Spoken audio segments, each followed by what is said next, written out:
Mr. Ham and his followers have this remarkable view of a worldwide flood that somehow influenced everything that we observe in nature. A 500-foot wooden boat, 8 zookeepers for 14,000 individual animals, every land plant in the world underwater for a full year. I ask us all, is that really reasonable? You'll hear a lot about the Grand Canyon, I imagine, also, which is a remarkable place, and it has fossils. And the fossils in the Grand Canyon are found in layers.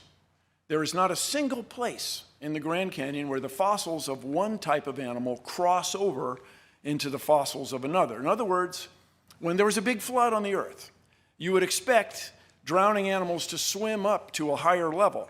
Not any one of them did, not a single one. If you could find evidence of that, my friends, you could change the world. One of the extraordinary claims associated with Mr. Ham's worldview is that this giant boat, very large wooden ship, went aground safely on a mountain in the Middle East, what we now call the Middle East. And so places like Australia are populated then by animals who somehow managed to get from the Middle East all the way to Australia in the last 4,000 years.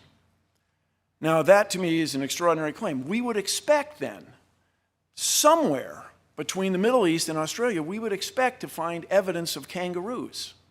We would expect to find some fossils, some bones. In the last 4,000 years, somebody would have been hopping along there and died along the way, and we'd find them. And furthermore, there's a claim that there was a land bridge that allowed these animals to get from Asia all the way to the continent of Australia, and that land bridge has disappeared in the last 4,000 years.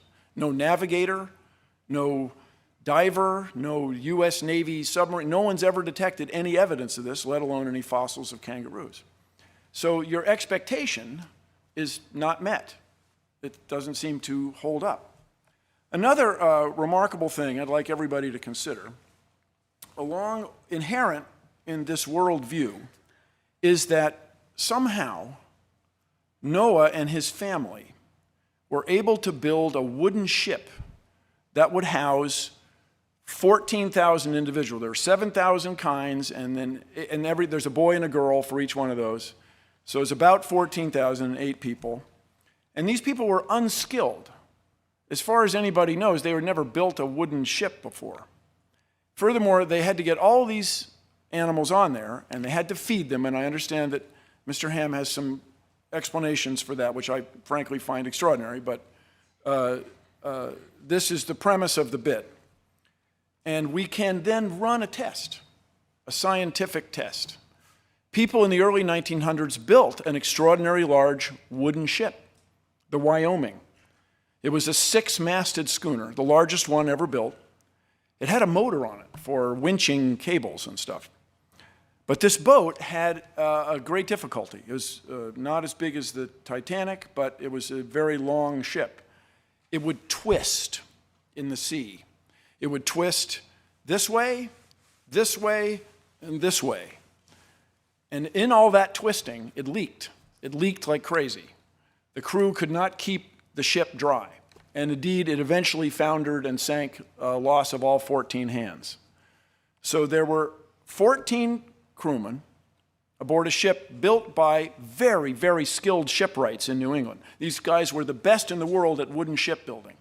And they couldn't build a boat as big as the Ark is claimed to have been. Is that reasonable? Is that possible? That the best shipbuilders in the world couldn't do what 8 unskilled people, men and their wives, were able to do? Shipwrights, my ancestors, the Nye family in New England, spent their whole life learning to make ships. I mean, it's very reasonable perhaps to you that Noah had superpowers and was able to build this extraordinary craft with 7 family members, but to me it's just not reasonable.